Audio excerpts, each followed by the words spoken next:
ہم تو نمازیں پڑھتے ہیں ہمیں احساس بھی نہیں ہوتا. بہت سارے لوگ حساب کتاب کرتے رہ جاتے ہیں نماز. تمہارا بزنس ایسا ہے کہ روز کروڑوں کا ہوتا ہے لیکن اذان بھی سنائی دیتی ہے اور جماعت سے نماز بھی ہو جاتی ہے, تو یہ اللہ کی رحمت ہے تمہاری. اسی لیے میرے عزیزو, دنیا میں اگر اللہ کی بارگاہ میں کچھ مانگو تو عثمان غنی کا مال مانگو, عبد الرحمن بن عوف کا مال مانگو, کہ ان کے پاس مال تو آیا تھا لیکن غفلت نہیں آئی تھی, مال تو آیا تھا لیکن نافرمانی نہیں آئی تھی. عزیزان گرامی, اس فانی دنیا سے ہم بہت جلدی کوچ کر کے جانے والے ہیں. بڑے بڑے لوگ جا چکے اور اچھے اچھے لوگ بھی زیر زمین دفن ہو گئے. اب ہمارا بھی وقت قریب ہے. آپ کیا سمجھتے ہیں کہ بڑھاپے میں ہی موت آئے گی؟ موت کی کوئی عمر نہیں ہے, بچوں کو بھی آتی ہے, جوانوں کو بھی آتی ہے. اور اگر کسی کو بڑھاپا مل گیا تو یہ بھی اللہ کی نعمت ہے اس کی, کہ اللہ نے جوانی بھی دی اور بڑھاپا دیا, اس لیے کہ بڑھاپے میں خواہشات کم ہوتی ہیں. مولا تعالیٰ بوڑھوں کو پاک و صاف کر کے توبہ کرا کے اپنی بارگاہ میں لینا چاہتا ہے, اس لیے بڑھاپا دیا. اور ایک روایت میں یہ بھی ہے کہ جس کا اسلام میں بڑھاپا آ گیا اور اس کی داڑھی سفید ہو گئی, رب تعالیٰ فرماتا ہے اسے عذاب دینے میں مجھے حیا آتی. بڑھاپے کو یہ نعمت ہے, لیکن میرے عزیزو ہر جوان بوڑھا ہو جائے یہ کوئی گارنٹی نہیں ہے, ہر بچہ جوان ہو جائے یہ بھی کوئی گارنٹی نہیں ہے. موت کی اپنی کوئی عمر نہیں. ہم نے زندگیاں جتنی گزارنی تھی گزار لیا, موت سے بہت تیزی سے قریب ہوتے جا رہے ہیں. تمہیں پتا ہے سیدنا حاتم اصم رضی اللہ تعالیٰ عنہ سے پوچھا گیا, آپ جب نماز پڑھتے ہیں تو آپ کے جسم پر رکت طاری ہوتی ہیں, آنکھیں بہنے لگتی ہیں, کیسے آپ نماز پڑھتے ہیں, کیا سوچتے ہیں آپ؟ حضرت حاتم اصم کہتے ہیں میں جب نماز پڑھتا ہوں تو سامنے میں جنت کو دیکھ رہا ہوتا ہوں, پیچھے ملک الموت کو کھڑا ہوا پاتا ہوں اور اپنے دائیں بائیں جہنم کے گڑھے دیکھ رہا ہوں.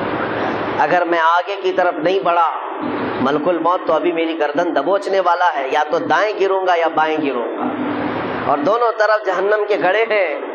اس لیے مجھے خوف ہوتا ہے, ڈر ہوتا ہے کہ کسی نہ کسی طرح اس راستے سے میں نکل کر جنت تک پہنچ جاؤں. میرے عزیزو, ہم تو نمازیں پڑھتے ہیں ہمیں احساس بھی نہیں ہوتا. بہت سارے لوگ حساب کتاب کرتے رہ جاتے ہیں نمازوں میں. ملک الموت ہر دن ہر گھر پر آ کر ایک بار ضرور جاتے ہیں. آج بھی ہمارے گھر آئے ہوں گے, یا جہاں ہم ہوتے ہیں ہم کو دیکھ کر کے جاتے ہیں. اور جس کی موت آنے والی ہوتی ہے اسے اس دن 3 مرتبہ وہ دیکھ کر جاتے ہیں. برابر وقت پر اس کی روح قبض کرنی ہوتی ہے اور وہ 1 منٹ نہ آگے نہ پیچھے کرتے ہیں. آج بھی ہمارے گھر اور آپ کے گھر آ کر گئے ہوں گے یا آنے والے ہوں گے, تمہیں دیکھ کر ضرور جائیں گے. اور تمہاری سانسیں جس دن بند کرنی ہے انہیں پوری طرح سے خبر ہے, تمہارے پاس کتنا وقت بچا ہے انہیں پوری طرح خبر ہے, لیکن تمہیں خبر نہیں, نہ ہمیں خبر ہے. اب یہ شعبان کا مہینہ آ رہا ہے. حضور پاک صلی اللہ تعالیٰ علیہ وسلم ارشاد فرماتے ہیں اس میں ایک رات ہے 15ویں شب, اگلا مہینہ جو آئے گا ابھی شعبان کا.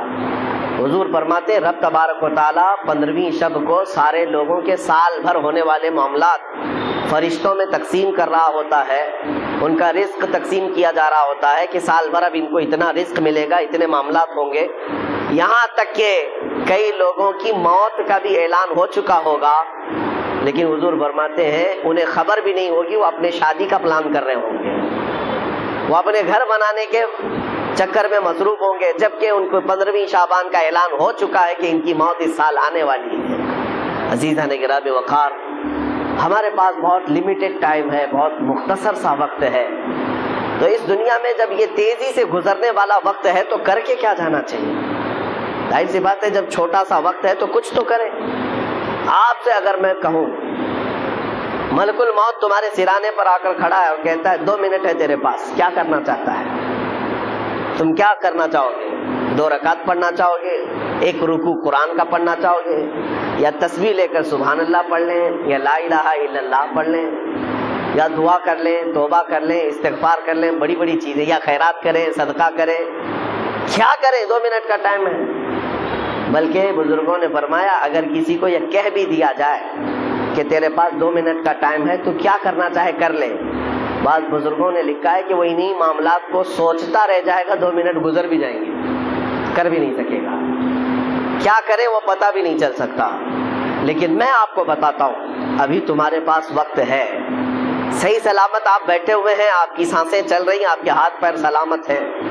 اب ہم میں سے کسی کو پتا نہیں اب باقی وقت کتنا ہے، تو کون سی تسبیح پڑھو گے، کون سا ذکر کرو گے، کتنی تلاوت اور کتنی عبادت کرو گے۔ میں آپ کو ایک نسخہ دے جاتا ہوں، وہ سب سے بہترین چیز ہے، سب سے بہترین چیز ہے۔ فرمایا گیا کہ اگر تمہیں کوئی چیز مختصر سے وقت میں کر کے جانا ہے تو وہ رسول پاک کو راضی کر کے جانا۔ ایک بار حضور پاک صلی اللہ تعالیٰ علیہ وسلم سے محبت کے ساتھ یہ عرض کرنا کہ آقا میں تمہارا ہوں، آپ میری طرف نظر کرم فرما دیں۔ اگر وہ رسول راضی ہو گئے تو تمہارے ہر وقت کے لیے وہ اللہ کی بارگاہ میں سفارش کریں گے۔ باقی ہماری تسبیح جاتی ہے کہ نہیں جاتی یہ بھی ہمیں معلوم نہیں، کر تو لیا عبادت لیکن قبول ہوتی ہے نہیں ہوتی یہ بھی نہیں معلوم، لیکن اگر اللہ کا نبی راضی ہو گیا تو ہمارے سفارش کے لیے وہ کافی ہوتا ہے۔ میں آپ کو بتاؤں ایک نوجوان کی زندگی، مدینہ طیبہ میں یہودی لڑکا تھا، ماں باپ دونوں یہودی ہیں، بیٹا 22 سال کا ایک بار مسجد نبوی کے پاس سے گزر رہا تھا، رسول پاک صلی اللہ تعالیٰ علیہ وسلم صحابہ کے درمیان بیٹھے تدریس فرما رہے تھے، انہیں تعلیم دے رہے تھے، اور یہ مسجد نبوی کے دروازے کے باہر سے گزرتے گزرتے ایک بار اس کی نظر حضور پر پڑ گئی۔ نبی پاک صلی اللہ تعالیٰ علیہ وسلم کو دیکھتا کھڑا رہ گیا اور حضور پاک صلی اللہ تعالیٰ علیہ وسلم کی شیرنی کھولنے والی وہ میٹھی آواز کانوں پر ٹکرانے لگی تو کھڑا سنتا رہ گیا حضور کی آواز، اور کافی دیر تک جب دل میں مٹھاس پہنچی تو گھر گیا۔ ظاہر سی بات ہے حضور کا وہ حسین چہرہ کوئی ایک بار دیکھتا تو ہی فدا ہو جاتا تھا، یہودی اپنے ماں باپ سے کہہ نہیں سکتا تھا، گھر گیا اور اس کے بعد بے چینی بڑھتی رہی۔ دوسرے دن آیا، پھر مسجد نبوی کے دروازے کے باہر کھڑا ہو کر حضور کو سنتا تھا اور دیکھتا تھا، بس اتنا کام تھا۔ چند دنوں کے بعد کسی نے دیکھ کر کے اس کے ماں باپ کو خبر کر دی کہ تمہارا بیٹا تو محمد کے پاس جاتا ہے صلی اللہ علیہ وسلم، تمہارا بیٹا، تم تو یہودی ہو لیکن تمہارا بیٹا محمد صلی اللہ تعالیٰ علیہ وسلم کو دیکھنے جاتا ہے، ان کی تقریر سننے جاتا ہے۔ تو باپ کو بڑا غصہ آیا اور اس نے پوچھا کیا تو محمد کے پاس جاتا ہے، مسجد نبوی کے پاس جاتا ہے؟ بیٹے نے کہا ہاں، ان کی باتیں مجھے اچھی لگتی، ان کا چہرہ مجھے بڑا اچھا لگتا ہے، لیکن باپ نے سختی کیا کہ آئندہ اگر تو جائے گا تو میں تیرے ساتھ سخت سزا کا معاملہ کروں گا، لیکن یہ محبت ہوتی ایسی ہے، اور وہ بھی میرے مصطفیٰ سے ہوئی۔ اس زمانے کے ہم نے واقعات دیکھے ہیں، ساری دنیا کو صحابہ نے چھوڑ دیا مگر چہرے رسول کو کبھی نہیں چھوڑا۔ اس نوجوان کے ساتھ بھی یہی ہوا، 2 دن گھر میں رہا، تیسرے دن پھر نکل کر کے آیا، مسجد نبوی کے باہر کھڑا حضور کو دیکھتا رہا۔ باپ آیا ڈھونڈتے ہوئے، دیکھا جب حضور کو یہ چھپ کر کے دیکھ رہا ہے، وہیں سے پکڑ کر لے گیا اور اپنے گھر پر لے جا کر زنجیریں باندھ کر قید کر دیا، قید کر کے رکھا، مارا توڑا اور کہا کہ آج کے بعد سے گھر سے باہر نہیں جا سکتا۔ اب گھر کے اندر قید تھا، چند دنوں کے بعد بیمار ہو گیا۔ ظاہر سی بات ہے کسی محبوب کو اس کے محب سے یا کسی محب کو اس کے محبوب سے جدا کر دیا جائے، یہ بیماری بہت بڑی ہو جاتی ہے۔ وہ تڑپتا رہ گیا اور بیمار ہو گیا، کمزوری آ گئی۔ باپ نے زنجیریں کھول دی لیکن گھر سے باہر نکلنے نہیں دیا جاتا تھا، گھر کے اندر ہی قید رہتا۔ پھر یہ بیماری اتنی بڑی جس کو فاضل بریلوی نے کیا کہا ہے، جان ہے عشق مصطفیٰ روز فزوں کرے خدا، جس کو ہو درد کا مزہ نازے دوا اٹھائے۔ یہ ایک درد ایسا ہے محبت کا کہ اس میں روز درد اور بڑھتا رہے، اس محب کو اور مزہ بھی آتا رہے۔ ایک دن ایسا آیا کہ اس کی بیماری اتنی بڑھ گئی کہ وہ بستر سے اٹھ بھی نہیں سکتا تھا، چل پھر نہیں سکتا تھا۔ حکیموں سے علاج کرایا گیا، طبیبوں سے علاج کرایا گیا، علاج کرتے کرتے مہینے گزر گئے لیکن اس کی بیماری بڑھتی گئی۔ ایک دن حکیم نے آ کر یہ کہہ دیا اس کے باپ سے کہ اب تمہارا بیٹا زندہ نہیں رہ سکتا، ایک دن کا مہمان ہے، یہ جو کھانا کھائے، جو چاہے کھلا دو پلا دو اور جو خواہش ہے پوری کر دو، یہ ایک دن سے زیادہ زندہ نہیں رہ سکتا۔ جوان لڑکا ہے 22 سال کا، موت کے کنویں میں جا رہا ہے۔ ماں باپ کے دل پر کیا بیتتی ہوگی، رونا دھونا بھی تھا، لیکن بچے کی، بیٹے کی محبت غالب آ گئی۔ بیٹے سے پوچھا بیٹا ہم نے تیرے ساتھ اگر ناانصافی کی ہے تو معاف کر دے، اگر تیری کوئی آخری خواہش ہے، کچھ کھانا پینا چاہتا ہے تو ہمیں بتا دے، ہم تیرے لیے حاضر کر دیں گے۔ اس نوجوان نے بستر پر لیٹے ہی اپنے باپ سے کہا میری ایک ہی خواہش رہ گئی ہے کہ ایک بار پھر سے محمد کا چہرہ دیکھوں صلی اللہ علیہ وسلم۔ باپ پگھل گیا۔ ماں نے بھی کہا لڑکے کی کہ جاؤ، اگر وہ دیکھنا چاہتا ہے تو جا کر ان سے کہہ دو محمد صلی اللہ علیہ وسلم سے کہ وہ ہمارے بیٹے کو ایک بار ملاقات کر لیں۔ تھے تو یہودی، کٹر یہودی، حضور کو بالکل برداشت نہیں کرتے، وہ دشمنی میں تلے رہتے، لیکن آیا وہ یہودی اور محمد صلی اللہ علیہ وسلم کی بارگاہ میں جب حضور صحابہ کے ساتھ بیٹھے ہوئے تھے، یہ فجر کے بعد کا وقت تھا، آیا، آ کر کے وہ روتے ہوئے کہنے لگا میرا ایک بیٹا آپ کی محبت پہ دنیا سے جا رہا ہے، ایسا مریض ہو گیا کہ اس کا اب موت کا وقت قریب آ گیا، وہ ایک بار آپ کو دیکھنا چاہتا ہے۔ رسول پاک صلی اللہ تعالیٰ علیہ وسلم اسی وقت اپنی مجلس سے اٹھے، اپنے صحابہ سے کہا چلو میرا ایک دیوانہ دنیا سے رخصت ہو رہا ہے۔ نکل کر کے میرے آقا اس یہودی کے گھر آئے، بستر پر لیٹا ہوا وہ بیمار 22 سال کا نوجوان جس کے جانے کا وقت قریب تھا، سانسیں اکھڑ رہی تھی، حضور سیدھے اس کے سرانے کے پاس جا کر بیٹھتے ہیں اور اس کا سر گردن کی طرف ہاتھ دے کر کے اٹھاتے ہیں تو پورے جسم میں اس کے گرمی دوڑ جاتی ہے۔ میرے آقا صلی اللہ تعالیٰ علیہ وسلم کا لمس پایا ہاتھ کا، جسم کے اندر طاقت محسوس ہوئی اور چہرہ کھل گیا، دیکھا آنکھیں بھر کر کے حضور کے چہرے کو، مسکرانے لگا اور کہا کہ میری زندگی وصول ہو گئی، میری زندگی وصول ہو گئی۔ یہ کہتا رہا، میرے آقا نے حضور پاک صلی اللہ تعالیٰ علیہ وسلم کی اتنی بات پر وہ زور سے کلمہ پڑھا اور حضور کی گود میں سر رکھ کر کے اس کی روح پرواز کر گئی، انتقال کر گیا۔ عزیزان گرامی، لیکن مقام کیا پایا جانتے ہیں؟ صحابیت کا مقام، صحابیت کا مقام۔ صحابی کہتے کسے ہیں؟ غوث اعظم عبد القادر جیلانی رضی اللہ تعالیٰ عنہ سے پوچھا گیا صحابی اور غوث کے مقام میں کیا فرق ہے؟ آپ فرماتے ہیں غوث اور صحابی کی بات کرتے ہو، صحابی رسول جن گھوڑوں پر بیٹھ کر جہاد میں جایا کرتے، ان گھوڑوں کے ٹاپ کے نیچے سے جو دھول اڑتی تھی، غوث وہاں بھی نہیں پہنچ سکتا، وہاں تک بھی نہیں پہنچ سکتا۔ اب اندازہ کرو، جو چند لمحوں میں میرے آقا کا دیدار کیا اور غوث سے بھی بڑا مقام پا گیا، کس وجہ سے؟ اسی لیے میں نے اس واقعے کو اس لیے عرض کیا کہ اگر کسی کے پاس زندگی میں تھوڑا سا وقت باقی ہے، تھوڑا سا وقت باقی ہے اور اگر اسے کچھ کرنا چاہیے تو صرف اتنا ہے، آج لے ان کی پناہ، آج مدد مانگ ان سے، آج لے ان کی پناہ، آج مدد مانگ ان سے، کل نہ مانیں گے قیامت میں اگر مان گیا۔ اعلیٰ حضرت نے فرمایا پھر قیامت میں تو ہر کوئی حضور کو ماننے لگ جائے گا، جو مقام و مرتبہ وہاں پر دیکھے گا ہر کوئی کہے گا یہ میرے آقا ہے، لیکن کمال یہ ہے اے مومن آج تو ان کے قدموں میں آ جا، آج تو ان کا ہو جا۔ ہمارے پاس مختصر سی زندگی بچی ہے میرے عزیزوں، دنیا کو ہم الوداع کہنے والے، نہ جانے کتنے جنازے ہم نے اٹھائے اور کتنی قبروں میں ہم نے لوگوں کو دفن کیا، ہم نے اپنی آنکھوں سے دیکھا اور کتنے لوگوں کو مٹی بھی دیا۔ کیا یہ حقیقت نہیں ہے؟ کیا یہ حقیقت نہیں؟ قرآن یہ کہتا ہے الہاکم التکاثر حتی زرتم المقابر۔ اللہ تعالیٰ فرماتا ہے یہ دنیا کی ہر چیز کی کثرت نے تمہیں غافل کر رکھا ہے، مال کی کثرت، کھانے کی کثرت، پہننے کی کثرت، اولاد کی کثرت، مرتبوں کی کثرت، خواہشات کی کثرت، یہ زیادتی نے تمہیں غافل کر رکھا ہے، اور اس غفلت سے اگر آزاد ہونا ہے رب تعالیٰ فرماتا ہے جاؤ قبروں کو دیکھاؤ، حتی زرتم المقابر، یہاں تک کہ تم قبروں کو دیکھاؤ۔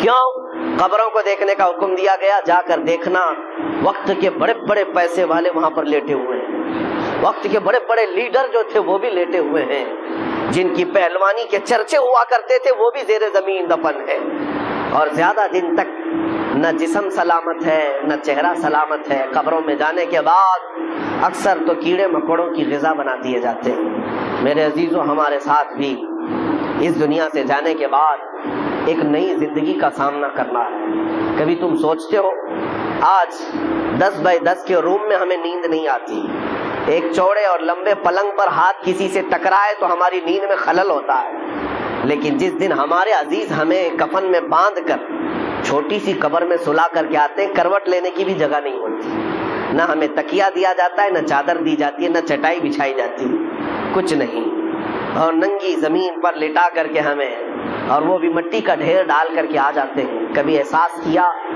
اب کتنے دن کے لیے تمہارے گھر والے سلا کر کے آ رہے ہیں یہ بھی تمہیں پتا ہے؟ میاں 1 دن کے لیے، 2 دن کے لیے، 3 دن کے لیے ہم میں سے کسی کو پتا نہیں جب ہمیں دفن کر کے آتے ہیں اگلے 500 سال سونا ہے کہ 600 سال سونا ہے، لیکن سونا اسی میں ہے۔ اور حالات کیا ہوں گے، حالات کیا ہوں گے پتا ہے؟ بزرگوں نے فرمایا جب تمہارے اہل خانہ تمہیں دفن کر کے جاتے ہیں تو 3 دن نہیں گزرتے کہ تمہاری ناک سے اور کان سے اندر کی چیزیں باہر آنا شروع ہوتی ہیں، ہمارے پیٹ کا گودا باہر آنا شروع ہو جاتا ہے، اور 8 دن نہیں گزرتے کہ پیٹ پھٹ جاتا ہے، انتڑیاں باہر نکل آتی ہیں، تعفن ہو جاتا ہے قبر کے اندر، اور اچانک مٹی سے کیڑے پیدا کر دیے جاتے ہیں جو جسم کے ان اعضاء کو کھانے لگ جاتے ہیں۔ 40 دن گزرنے کے وقت اس کے جسم کا گوشت تک کھینچ لیا جاتا ہے۔ میرے عزیزو یہ ہماری حقیقت ہے، یہ ہماری حقیقت ہے۔ میں کبھی کہتا ہوں نوجوانوں سے جو جیم میں جا کر اپنی باڈی بنانے میں گھنٹوں صرف کرتے ہیں، اپنی باڈی بنانے میں، اپنا چہرہ بنانے میں، تمہیں پتا ہے مولا کائنات علی مرتضیٰ رضی اللہ تعالیٰ عنہ ایک دن قبرستان گئے اور قبر والوں کو سلام کیا، السلام علیکم یا اہل القبور، اور پھر پوچھا ہے قبر والے تمہارا کیا حال ہے؟ آپ کے ساتھ ایک تابعی حضرت سعید ابن مسیب تھے، وہ کہتے ہیں میں حضرت علی سے پوچھ رہا تھا کیا یہ قبروں والے آپ کو جواب دے رہے ہیں؟ حضرت علی کہتے ہیں ہاں وہ قبر والے جواب دے رہے ہیں، میں سن بھی رہا ہوں۔ یہ سب کے بس کی بات تو ہے نہیں۔ اس کے تھوڑی دیر کے بعد حضرت علی رونے لگ گئے، آنکھیں بھیگ گئیں۔ ان کے ساتھ موجود تابعی نے پوچھا کہ کیا جواب دیا قبروں والوں نے؟ مولا کائنات حیدر کرار شیر خدا رضی اللہ تعالیٰ عنہ فرماتے ہیں میں نے ان سے پوچھا تو قبروں والے کہتے ہیں اے علی ہمارا کیا حال پوچھتے ہو؟ جس چہرے کو ہم گھنٹوں سجایا کرتے تھے اس چہرے پر اللہ نے بچھو چھوڑ دیے اور وہ ہمیں ڈنک پہ ڈنک مارتے ہیں۔ جن بالوں کو ہم بار بار سجایا کرتے تھے ان میں خون اور پیپ بھر دیا گیا ہے، ہمارے جسم کے اوپر سے چمڑیاں ادھیڑ دی گئی ہیں اور گوشت کی سڑن پیدا کر دی گئی ہے۔ اور وہ قبروں والوں کے حالات حضرت علی سنتے سنتے رونے لگ گئے۔ وقت کے صحابی داماد رسول قبر کے ذکر سے رو پڑتے تھے۔ میرے عزیزو آج ہماری کیا حالت ہے؟ ہماری آنکھیں تک نہیں بھیگتی، ہمارا دل تک موم نہیں ہوتا، خواہشات نے ہمیں اتنا مصروف کر دیا ہے کہ اپنا آخری سفر بھی بھول بیٹھے، جبکہ تمہیں پتا ہے تم ہماری تقریر سنو یا نہ سنو، کسی کا بیان سنو یا نہ سنو، تمہیں تو موت آنی ہے، تمہیں لے جایا جائے گا۔ اس بات کو مانو یا نہ مانو، تمہارے نہ ماننے سے، تمہارے انکار کرنے سے تمہاری موت کے آنے میں کوئی فرق نہیں پڑے گا۔ موت تو آنا ہے، تم 1000 اختلاف کرو مجھ سے، 1000 مجھے گالیاں دے لو، لیکن موت تو آنی ہے میرے عزیز، موت تو آنی ہے۔ ہم نے بھاری بھرکم جسم بھی اٹھائے، بڑے پیسے والوں کو بھی اٹھایا ہے، لیکن دیکھ کر کے اس بات کا احساس ہوتا ہے کہ پورے کفن میں ایک جیب بھی نہیں رکھی جاتی، اور نہ ہی ہم اپنے عزیز مردے کو دفن کرتے ہیں تو 5 روپے 10 روپے 100 روپے 1000 روپے کی نوٹ تک نہیں رکھتے، اور رکھنا بھی نہیں چاہیے۔ لیکن مومنوں کا یہ عقیدہ ہے کہ ہم ایک سکہ بھی قبر میں اپنے باپ کو نہیں دیتے۔ کیوں؟ سب کو پتا ہے کہ یہاں یہ سکہ نہیں چلنے والا، یہ دوسری دنیا ہے، یہاں انصاف دوسرا ہوگا، یہاں ملائکہ آئیں گے اور وہ نہ رشوت لینے والے ہیں اور نہ سفارش تمہاری لینے والے ہیں۔ یفعلون ما یؤمرون، وہ اتنا ہی کریں گے جتنا ان کو حکم دیا جائے گا۔ ہے میرے عزیزو وقت بہت کم رہ گیا ہے، وقت بہت کم رہ گیا ہے، اور اب تک ہمارے پاس ایسی کوئی چیز نہیں جس کو لے کر کے ہم قبر میں جائیں۔ مجھے ایک واقعہ بار بار جھنجھوڑتا ہے۔ ممبئی کی سرزمین پر ہمارے ایک حاجی صاحب، بڑے پیسے والے، پرہیزگار آدمی بھی ہیں، لیکن اپنے بیٹے کو انہوں نے بچپن سے، اکلوتا بیٹا تھا، کانوینٹ میں پڑھایا، انگلش میں پڑھایا، اور بہت ٹاپ کی کالج یونیورسٹی میں پڑھا، یہاں تک کہ اسے لندن بھی پڑھنے کے لیے بھیجا تھا۔ 24 سال کا 25 سال کا لڑکا تھا، اچانک بون کینسر ہو گیا۔ بون کینسر ایسا ہوا کہ پتہ ہی نہیں چلا، 6 مہینے کے بعد پتہ چلا کہ یہ 3rd اسٹیج پر ہے، کچھ کر ہی نہیں سکتے۔ پہلے تو لندن میں علاج ہوا، اس کے بعد پھر وہاں سے مایوس ممبئی لوٹ آئے۔ جب گھر آئے تو 25 سال کا جوان بستر پر ہے، گل گیا ہے، اور باپ کی حالت دیکھنے کے قابل، روتا تھا، نمازوں میں آ کر دعا کی چٹھی ہر بات۔ پھر وقت ایسا آیا، مجھے وہ بات یاد آتی، کافی سال ہو گئے، اس نوجوان لڑکے نے اپنے باپ کو ایک دن بلایا، کہا ابا جان میری اسکول کی سرٹیفکیٹ، شیلڈ، مارک شیٹ یا جو مجھے انعامات ملے تھے وہ کہاں ہیں؟ کہا باپ نے بیٹا سب سنبھال رکھا ہوں، الماری میں سب ہے، سب ہے۔ کہا میں دیکھنا چاہتا ہوں۔ اس کی 7ویں کی، 10ویں کی، 12ویں کی اور جو اس نے مسابقے جو کمپٹیشن میں شیلڈ لیے تھے وہ سب رکھی ہوئی تھی۔ باپ لا کر کے دیتا ہے، یہ تیری 10ویں کی ہے، یہ 12ویں کی ہے، یہ کالج کی ہے، یہ تو لندن میں جو پڑھا اس کی ہے، فلاں کورس کی ہے۔ وہ بستر پر لیٹے لیٹے نوجوان دیکھتا رہا، حسرت سے اپنے باپ کو پوچھتا ہے وہ ساری سرٹیفکیٹ دکھا کر، ابا جان مجھے بتاؤ ان ساری سرٹیفکیٹ میں کون سی ایسی سرٹیفکیٹ ہے جو میں منکر نکیر کو بتا دوں تو مجھے چھوڑ دیں؟ میں قبر میں جانے والا ہوں، میری زندگی بہت مختصر سی رہ گئی، بون کینسر، اب میں بچنے والا نہیں ہوں، لیکن بابا جان مجھے بتاؤ اس سرٹیفکیٹ میں کون سی بتاؤں منکر نکیر کو کہ وہ چھوڑ دیں گے مجھے؟ باپ کہتا ہے میرے پیروں تلے زمین کھسک گئی، میں نے آج تک یہ سوچا بھی نہیں تھا، میں نے اپنے بچے کو قرآن اور حدیث کی تعلیم تو نہیں دی تھی، مختصر قرآن تو پڑھایا تھا لیکن کوئی سورہ بھی اسے یاد نہیں تھی، اس لیے کہ اسکول کالج ٹیوشن اور لندن اسی میں رہ گیا پیسے خرچہ کرتے کرتے۔ اور آج دنیا سے میرا بیٹا 24 سال کی عمر میں جا رہا ہے، اسے کوئی سورہ یاد نہیں ہے۔ اور اس لڑکے نے وہ میسج دیا تھا، بابا جان یہ میسج پہنچا دینا مولانا صاحب کو کہ اللہ نے اگر کسی کو بیٹا دیا ہے تو صرف دنیا میں ایسا اسے گھوڑا نہ بنائے، ایسا گھوڑا نہ بنائے ریسنگ کا گھوڑا کہ صرف دوڑتا رہ گیا، اسے خبر ہی نہیں ہے اس کی آخرت کا کیا ہونا ہے۔ کم سے کم ہر باپ اتنا تو اپنے بیٹے کو دے دے کہ وہ قبر میں میرے مصطفیٰ کو منہ دکھانے کے قابل تو ہو جائے۔ نبی پاک صلی اللہ تعالیٰ علیہ وسلم قبر میں تشریف لائیں اور پوچھیں کہ میرے لیے کیا لایا ہے تو تمہارا چہرہ کھل تو جائے کہ یا رسول اللہ میں آپ کا ہوں، آپ کے لیے دنیا چھوڑ آیا ہوں۔ لیکن ہماری اتنی حیثیت نہیں کہ جا کر کے کہہ دیں۔ آج تو حالات ایسے ہیں کہ کل میں پوچھتا ہوں، قیامت کے دن ہم سے سوال ہوگا، آپ سے سوال ہوگا۔ اے نوجوانوں، اللہ تبارک و تعالیٰ اگر جوانی کے بارے میں تم سے یہ سوال کرے کہ تیری 25 سالہ زندگی تھی، جب تو 20 سے 25 سال کا تھا، 25 سے 30 سال کا تھا، تیرے پاس طاقت تھی، قوت تھی، تو جوان تھا، اس وقت تو کیا کر رہا تھا؟ رب تبارک و تعالیٰ کے ہاں ہر دن کا سوال ہونے والا ہے، اتنی بات یاد رکھو۔ حدیث میں ہے میرے آقا صلی اللہ علیہ وسلم فرماتے ہیں اس وقت تک میدان محشر سے کوئی ہٹ نہیں سکتا جب تک اپنی جوانی کا حساب پورا نہیں دے گا، دینا ہوگا۔ تم سے اگر یہ پوچھا جائے، رب تعالیٰ اگر یہ پوچھ لے جب میرے نبی کی شان میں گندی گالیاں دی جا رہی تھی، اے جوان تو کیا کر رہا تھا؟ کیا تم یہی جواب دو گے کہ رات بھر میں گیم کھیل رہا تھا؟ اے اللہ تیرے نبی کو جب گالیاں دی جا رہی تھی، توہین کی جا رہی تھی، تو میں تو کرکٹ کھیل رہا تھا، فٹ بال کھیل رہا تھا، جیم پہ جا رہا تھا، دعوتیں اڑا رہا تھا، برتھ ڈے منا رہا تھا، یہی جواب دو گے؟ ہمارے پاس ہے کیا چیز؟ ہے میرے عزیزوں، میرے نبی کی امت ہو آپ، ہونا تو یہ چاہیے کہ حضور کی شان میں توہین سن کر کے ہر کھانا پھیکا لگنے لگ جائے، نیند اور چین اور سکون غارت ہو جائے کہ جب ہمارے مصطفیٰ کریم کی عزت سلامت نہیں ہے تو پھر میری عزت کی کیا بات کی جائے۔ بہرحال آج احساس میں دلانے آپ کے سامنے کھڑا ہوں، اب فیصلہ آپ کے ہاتھ میں ہے۔